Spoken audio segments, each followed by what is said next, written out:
রাধে রাধে বন্ধুরা, মিঠি ভাইন্সের আরও একটি নতুন ব্লগে তোমাদের সকলকে স্বাগত জানাচ্ছি। আজকে হাজব্যান্ড এত কিছু গিফট নিয়ে এসেছিল, সেগুলোই তোমাদের সাথে একটু শেয়ার করলাম। আর আজকের গল্পটা আমাদের দুজনের দেখাতো হয়েছিল 2019 সালে, আর এখন 2026। এই এতগুলো বছর একসাথে কাটিয়ে দিলাম।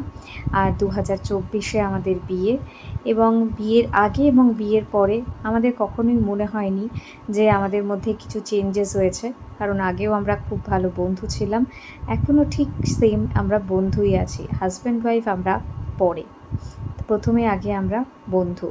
তো সেই বন্ধুত্বের হিসেবেই আমরা মাঝে মাঝেই ছোট ছোট সেলিব্রেশন করে থাকি, যে সেলিব্রেশনগুলোতে আমরা ভীষণভাবে এনজয় করি এবং সেই ছোট ছোট মুহূর্তগুলোকে ক্যামেরাবন্দি করে রাখি, যেগুলো পরবর্তী সময় আমাদের পরবর্তী প্রজন্মকে দেখানোর জন্য বা নিজেদের যদি কখনো দেখতে মনে হয় তার জন্য কিন্তু সেগুলোকে ক্যামেরাবন্দি করে রাখি। আর এদিকে ঝটপট করে রান্না করতে চলে এসেছি। রান্নাতে আজকে হবে হচ্ছে কড়াইশুঁটির কচুরি। কার কার পছন্দের অবশ্যই কমেন্ট করে জানাতে কিন্তু ভুলবেন না। আর এদিকে আলু দিয়ে আর পোস্ত দিয়ে আর কাজু বাদাম দিয়ে একটা সুন্দর করে সবজি রান্না করা হচ্ছে। আর বানানো হবে হচ্ছে ফ্রাইড রাইস, সেই জন্য এইভাবে কিন্তু গাজর আর মটরশুঁটিকে ইউজ করা হয়েছে। গাজর আর মটরশুঁটি খেতে আমার খুবই ভালো লাগে। কার কার পছন্দের অবশ্যই কমেন্ট করে জানাতে কিন্তু ভুলবেন না। তো যেটা বলছিলাম, প্রত্যেকের জীবনে কিছু বিশেষ মানুষ থাকে, আর আমার জীবনে আছে আমার মা। এই যতগুলো শাড়ি দেখছেন, এই প্রত্যেক কটা শাড়ি আমার মায়ের। আমি খুব যত্ন করে প্রেস করে পালিশ করে নিয়ে এসেছি এবং এগুলোকে সযত্নে গুছিয়ে রেখে দিলাম। আর এরপরে দেখাচ্ছি আইসক্রিমের কি মানে জোগাড় করেছে আমার হাজব্যান্ড। তার আইসক্রিম খেতে খুব ভালো লাগে, এইগুলো খেতে নাকি তার খুব ভালো লাগে, তাই যখন যেখানে পায় সেখান থেকে নিয়ে আসে। আর এই ফুল গাছটা দেখতেই পাচ্ছেন, বেশ অনেকটাই বড় হয়ে গেছে। প্রত্যেক দিন একটু একটু করে এটা বড় হচ্ছে। আর আমার মনেও আশা বাড়ছে যে রোজ দিন একটা দুটো তিনটে, একদিন হয়তো সারা গাছ ভর্তি আমি ফুল পাবো। আর এই ফুল গাছগুলো দেখালেই মনটা যেন একদম ভরে যায়, যে আমি এত সুন্দর জিনিস যেমন দেখছি, আপনারাও যেন সেগুলোর সাক্ষী হন। সেই কারণেই কিন্তু এই ভিডিওগুলো বানালো।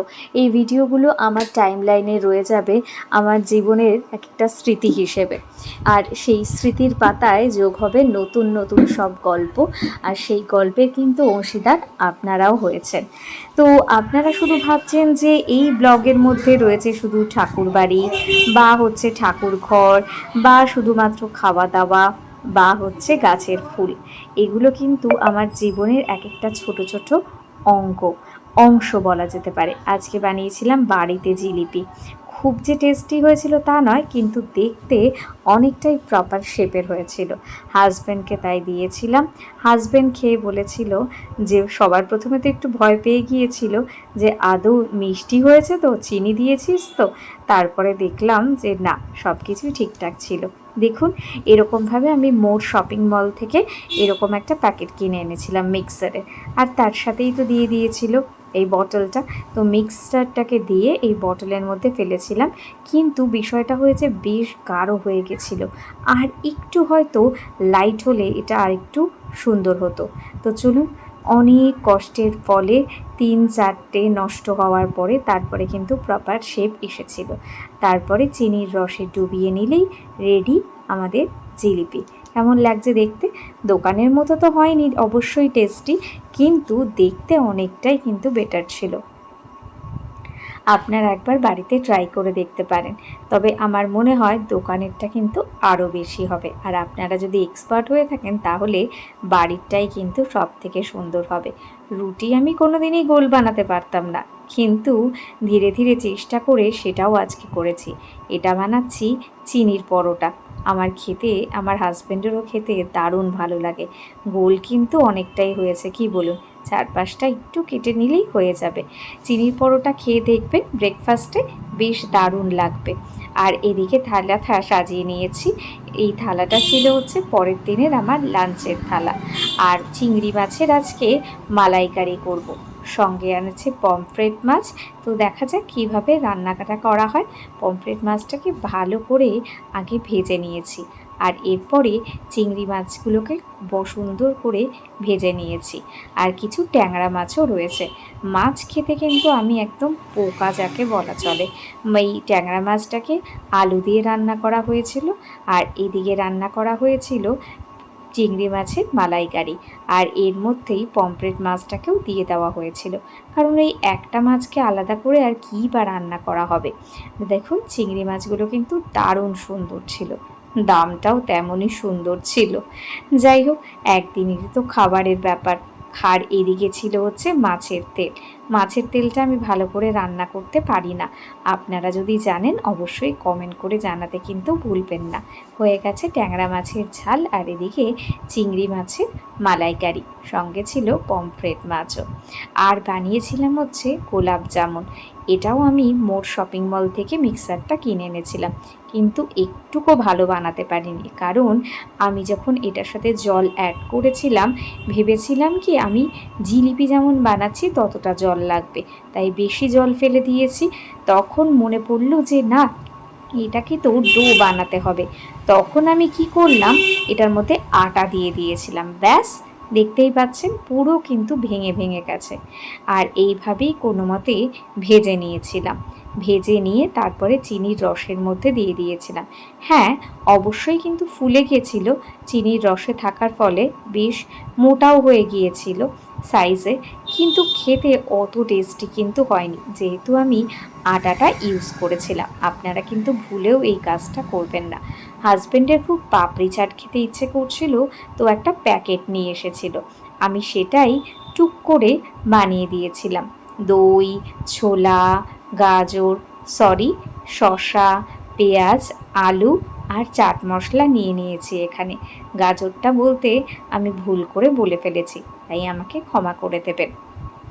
সবার প্রথমে একটা প্লেট নিয়ে নিয়েছিলাম, তার উপরে খুব সুন্দর করে এই পাপড়িগুলোকে সাজিয়ে নিয়েছি। তার উপর থেকে এক এক করে সব কিছু দিয়ে দেব।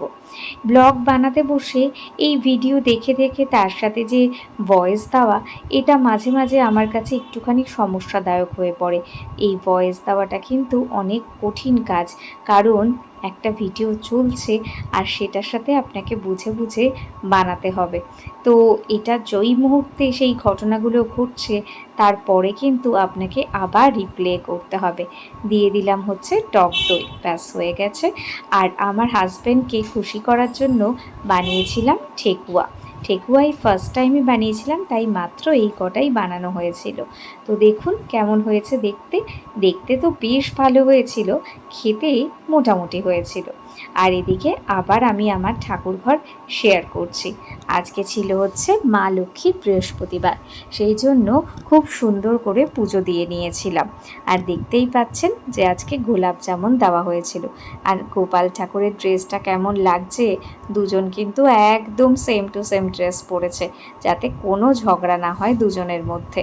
ব্যাস, এই কালো জাম আর গোলাপ জাম দুটো আমাদের দুজনের পছন্দ। কালো জাম আমার, হাজব্যান্ডের হচ্ছে গোলাপ জাম।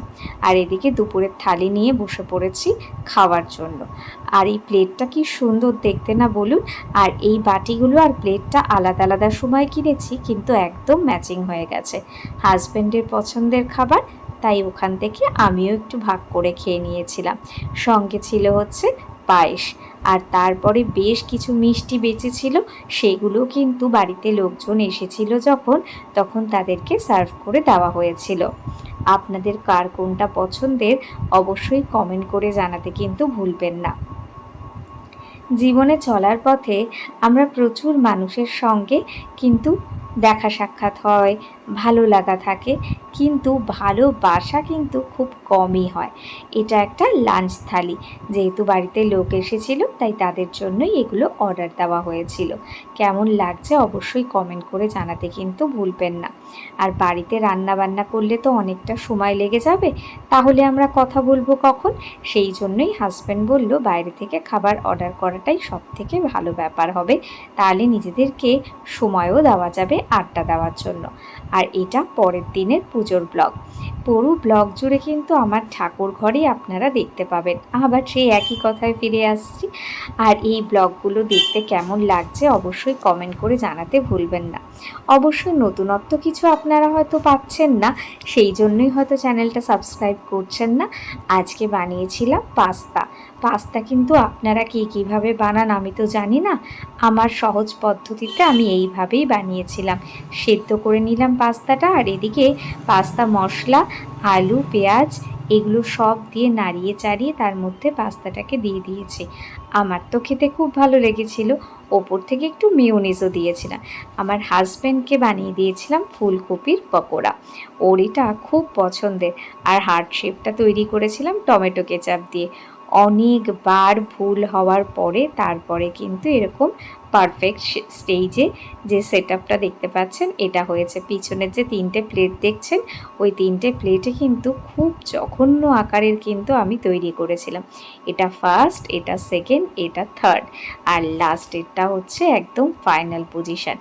এটায় এইখান থেকে একটাই জিনিস জীবনে শেখার আছে, যদি আপনি চেষ্টা করেন আপনার পরিশ্রম কিন্তু বৃথা যাবে না, ঠিক আমার মতো। তাই আপনারাও যদি কোনো নতুন কাজ শুরু করেন, ভাবেন কিভাবে করবেন, তখন কিন্তু ভয় পাবেন না একদম। আর চলুন ফুলকপির পকোড়াগুলো কিভাবে ভেজেছিলাম সেগুলো আপনাদের সাথে একবার শেয়ার করে নিই। ব্যাটারটা আমার একটু গাঢ় হয়ে গিয়েছিল, আর একটু জল হলে মনে হয় ভালো হতো। আর একদম অল্প আঁচে ভেজেছিলাম, যাতে কিনা ভেতরটা খুব সুন্দর করে সেদ্ধ হয়ে যায়। ব্যাস, কম আঁচে অনেকক্ষণ ধরে ভেজে এগুলোকে নামিয়ে নেওয়া হয়েছিল। আর দেখতে দেখুন তো কি সুন্দর লাগছে। একটা সাধারণ জিনিসকে যদি আপনি অসাধারণভাবে কোনো মানুষকে রিপ্রেজেন্ট করেন, তাহলে কিন্তু সেও খুব খুশি হয়, আর আপনার মনটাও কিন্তু ভরে যায়। আর এদিকে আজকে বানাবো হচ্ছে স্যান্ডউইচ। ঘরেই কিন্তু স্যান্ডউইচ বানাতে শিখে গেছি আমার হাজব্যান্ডের কাছ থেকে। এইভাবেই কিন্তু দেখুন কি সুন্দর করে সাজিয়ে নিয়েছি। ভেতরে কিন্তু এইভাবেই ছিল, আর এটার সাথে মেয়োনিজটা ডিমের সাথে মিক্স আপ করে নিয়েছি। তো চলুন আজকে অন্যদিকে বানাবো গাজরের হালুয়া। গাজরটা তো এই সিজনে পাওয়াই যায়, তাই গাজরের হালুয়া হবে না তা কখনো হয়। সামান্য ঘি গরম করে নিয়েছি, তার মধ্যে গাজরগুলো ভালো করে গ্রেট করে দিয়ে দিয়েছি। কম আঁচে ভালো করে নাড়াচাড়া করতে হবে। তারপরে নিয়ে নিয়েছি দুধ, চিনি, আর হচ্ছে কিছুটা কাজু আর কিশমিশ। ব্যাস, খুব সুন্দর করে নেওয়া হয়ে গিয়েছে। এদিকে সামান্য দুধ দিয়ে দিলাম, তার মধ্যে দিয়ে দিয়েছিলাম একটু গুঁড়ো দুধও, আর চিনিটা নিজের পরিমাণ মতো। ওপর থেকে ছড়িয়ে দিলাম কাজু কিশমিশ। দেখুন তো দেখতে কেমন লাগছে, আশা করি ভালো লাগছে। খুব চটজলদি হয়ে যায়, আর আপনি যখন তখন বানিয়ে খেতে পারবেন। একদিন অবশ্যই কিন্তু বাড়িতে বানিয়ে আপনারা ট্রাই করবেন, দেখবেন খুব ভালো লাগবে। আশা করি আপনাদেরও খুব ভালো লেগেছে। আর বানিয়েছিলাম আজকে পিঠে। দেখুন তো চিনতে পারেন নাকি কি পিঠে এটা? এটা হচ্ছে পাটিসাপটা। আর এটা ছিল হচ্ছে গুড়, আর সঙ্গে গুড়টাকে মিশিয়ে নিয়েছিলাম যাতে কিনা কালারটা বেশ ভালো হয়। ব্যাটারটাই হচ্ছে আসল। প্রথম দিকে একটু গাঢ় হয়ে গিয়েছিল, পরের দিকে আরেকটু জল দিয়ে এটাকে পাতলা করে নিয়েছিলাম। বানাবো আজকে পাটিসাপটা। জীবনে প্রথমবার বানাচ্ছি, তাই ভুল তো হবেই। আমার ক্ষেত্রেও তাই হয়েছিল। প্রথমে কিন্তু উঠতে চায়নি, তারপরেরটা ভালোভাবেই উঠে গিয়েছিল। খেতে মোটামুটি হয়েছিল। আর মাঝখানে দিয়েছিলাম সন্দেশ, মাখা সন্দেশ। ব্যাস, হয়ে গেল পাটিসাপটা। কেমন লাগছে অবশ্যই কমেন্ট করে জানাতে কিন্তু ভুলবেন না। আপনারা সবাই অনেক পরিপক্ক রাঁধুনি, তাই আপনাদের কাছে এটা একদমই ভালো লাগবে না। কিন্তু কি করব বলুন, আমি যতটুকু জানি ততটুকুই আপনাদের সাথে শেয়ার করছি। আমার নিজের পছন্দের জিনিসগুলোই আপনাদের সাথে শেয়ার করা। আমি জানি আমি ভালো রান্না করতে পারি না, কিন্তু আমি চেষ্টা করছি। আশা করি কোনো একদিন ঠিক আমি রান্নাটা শিখেই যাব একদম পরিপূর্ণভাবে, যেরকমভাবে আপনারা করেন। আর আবারও ঠাকুর ঘরের ভিডিও শেয়ার করছি। আশা করি আপনাদের ভালোই লাগে ঠাকুর ঘর দেখতে। আর বজরংবলীকে কিন্তু আমি এইভাবেই তুলসী পাতা দিয়ে থাকি। আর গুড়ের রসগোল্লা আমার ভীষণ পছন্দের, তাই ঠাকুরকে দিয়েই কিন্তু নিজের জন্য তুলে নিয়েছি দুটো। আর এরপরে দেখুন লাঞ্চ থালি সাজিয়ে নিয়েছি, যেটা কি না আজকের স্পেশাল লাঞ্চ মেনু। বেগুন ভাজা কার কার পছন্দের অবশ্যই কমেন্ট করে জানাতে কিন্তু ভুলবেন না। গিয়েছিলাম মেলায়, একটা জিনিস কিনতে গিয়ে এত জিনিস কিনে চলে এসেছি। মাথার এই ফুলগুলো কিন্তু খুব সুন্দর, আর এই ক্লাচারগুলো দেখুন কি দারুণ দেখতে, মনে যেন ফুল। আর এই ফুলের মালাগুলো আমি খোপা করে যখন লাগিয়েছিলাম দারুণ ছিল। টুপিটা কি সুন্দর দেখুন। আর এর সাথে মশলাদানি, তার সাথে কাচের বাটি, কাপ প্লেট। আমি চা খেতে অতটা ভালোবাসি না, কিন্তু কাপ প্লেট কিনতে আমার খুব ভালো লাগে। তার সাথে নিয়ে নিয়েছিলাম হচ্ছে কাচের জার, আর তার সাথে কতগুলো বাটি। আর এটা আইসক্রিম খাওয়ার বোল। আইসক্রিম খাওয়ার বোলটা দেখে এখন মনে পড়লো, আরে বাড়িতে তো রয়েছে কিন্তু এখনও অবধি তো খাওয়াই হয়নি কখনো। আমার হাজব্যান্ড এটা নিয়ে এসেছিল মিয়ামোড়ে থেকে, হাজব্যান্ড নিজেই খেয়েছে, আমি আর খাইনি। আর এগুলোকে ভিজিয়ে রেখেছিলাম পিতাম্বরীর মধ্যে, যাতে কিনা একদম পরিষ্কার হয়ে যায়। দেখুন একটা পাশ যেরকম পরিষ্কার হয়েছে, অপর পাশটাকেও সেই জন্য আরও আধ ঘন্টার জন্য রেখে দিয়েছিলাম, যাতে কিনা খুব সুন্দরভাবে পরিষ্কার হয়ে যায়। পিতাম্বরী দিয়ে কে কে বেসন আপনারা ইউজ করেন অবশ্যই কমেন্ট করে জানাতে কিন্তু ভুলবেন না। দেখুন একদম কিন্তু প্রায় আগের মতোই চকচকে হতে শুরু করে দিয়েছে। বেশ এখনও অনেকক্ষণ রাখতে হবে, তবে গেলে হয়তো পুরোটা হয়ে যাবে। যেহেতু প্রদীপ জ্বলে তো তাই একটা কালো ধোঁয়া এরকম হয়ে গিয়েছে। এদিকে ছিল হচ্ছে মিষ্টি, বাড়িতে অতিথি এসেছিল, তারাই মিষ্টি নিয়ে এসেছিল। আর রাত্রিবেলা ছিল ডিনারে এই খাবারগুলো। অতিথিরা পরে আরও মিষ্টি নিয়ে আসে। আর কেমন লাগছে এই ব্লগগুলো অবশ্যই কমেন্ট করে জানাতে কিন্তু ভুলবেন না। আর চ্যানেলটিকে অবশ্যই সাবস্ক্রাইব করে দেবেন, পাশের বেল আইকন প্রেস করে দেবেন, তাহলে সমস্ত নোটিফিকেশান আপনার কাছে পৌঁছে যাবে। আর এই মিষ্টির কি নাম অবশ্যই আমাকে কমেন্টে জানাতে ভুলবেন না। আজকের মতো ব্লগটা শেষ করছি। রাধে রাধে।